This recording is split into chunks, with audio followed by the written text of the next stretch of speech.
moving on to private members' business, specifically a motion, reinvestment in football.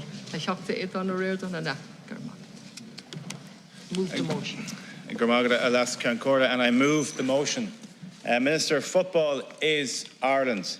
The story of Irish football is very much the story of Ireland, a game traditionally despised by official Ireland but loved by Irish people, a game categorised by underinvestment and poor administration, but still a game that has lifted this nation like no other. The reasons for its shortcomings have always been rooted in class.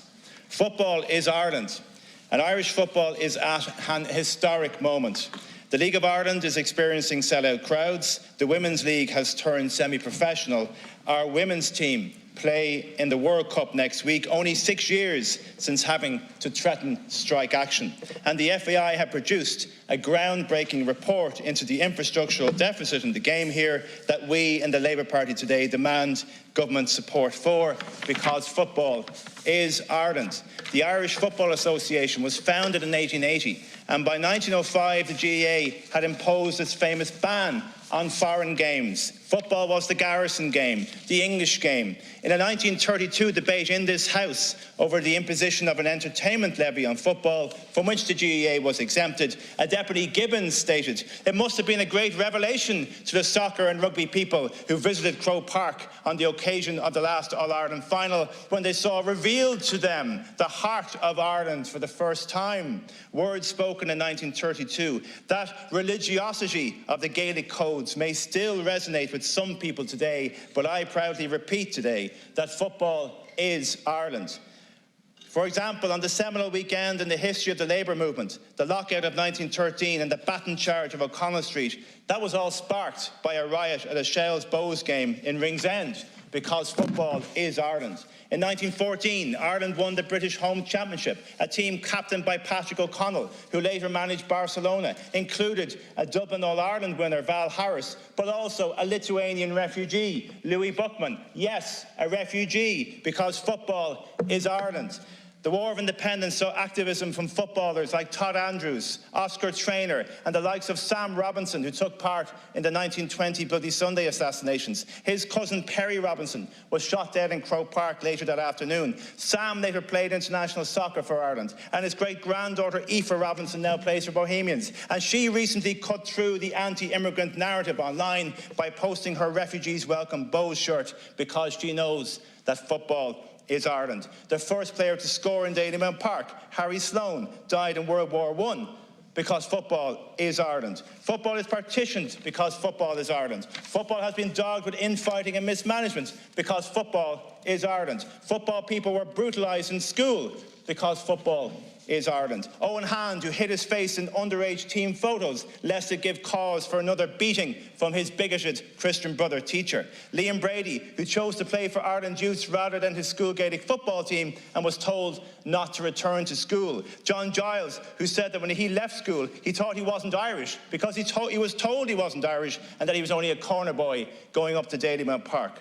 And football was educationally homeless because of those teaching religious orders who felt football was beneath them and brutalised anybody caught playing what one Christian brother termed Pell Luther. In 1938, the President of Ireland, Douglas Hyde, was stripped of his role as patron of the GAA for attending a soccer international. But one of those special moments in those early days, the first Irish team in 1924 who flew the Irish flag when we took our place amongst the nations of the earth, because football is Ireland. When the ex-IRA man, Tom Farquharson from Dublin, won the FA Cup in England with Cardiff City in 1927. He became known as the penalty king. He saved so many penalties that the rule was changed for goalkeepers to stay on their line. When another IRA man, Jimmy Dunn, beat every goal-scoring record in England imaginable and then refused to perform the Nazi salute when captaining Ireland in Bremen in 1939, screaming down the Irish teammates with their hands aloft, screaming, "Remember 1916, remember the Battle of Aughrim," because football is Ireland. But dark days too.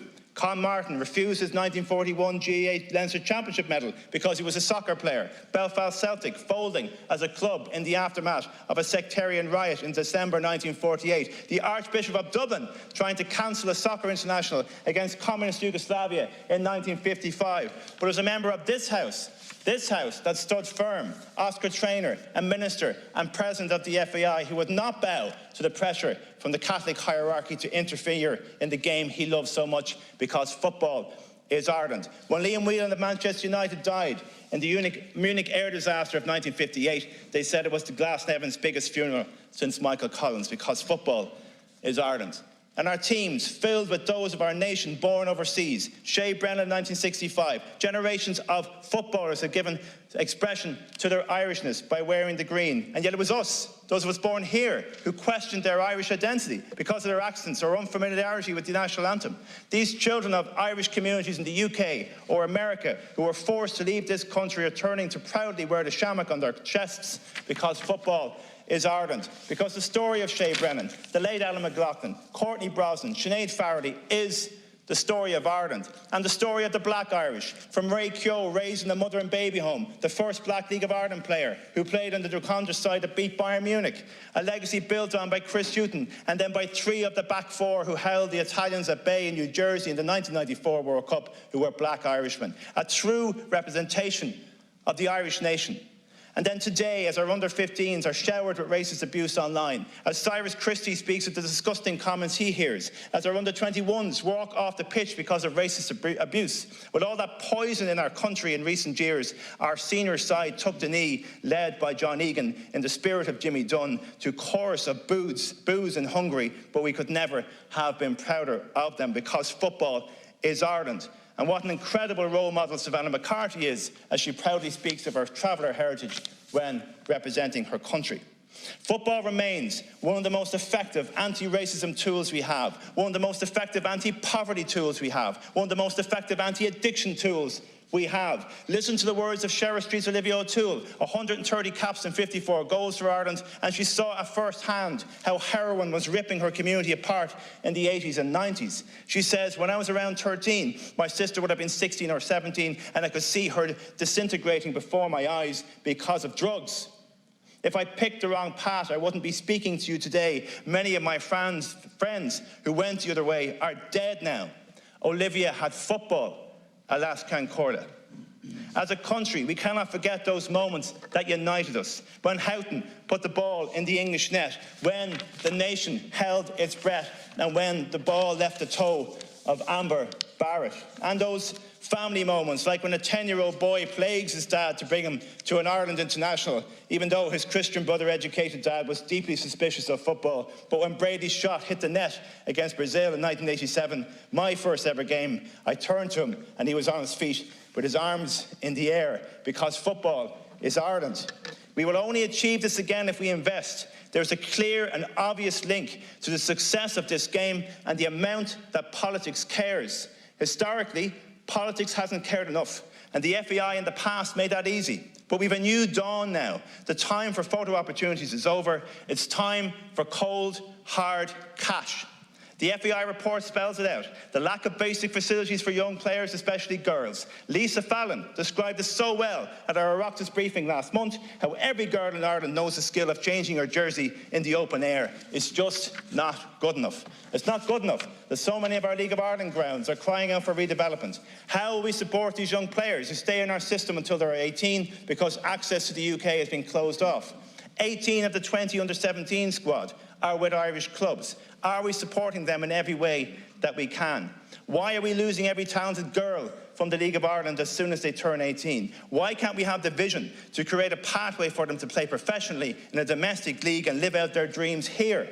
12 years ago, 70% of the Irish women's team played in the League of Ireland. Only 2 of the squad that have gone to Australia play domestically now. Surely, centralised contracts should be part of the discussion. Short-term contracts, poor facilities, lack of basic respect for their talents, a game locked out of so many schools. It's not good enough anymore. Irish football people are finally saying that enough is enough. We need to support the FAI report. 862 million over 15 years is nothing compared to the joy this game gives to thousands across this country.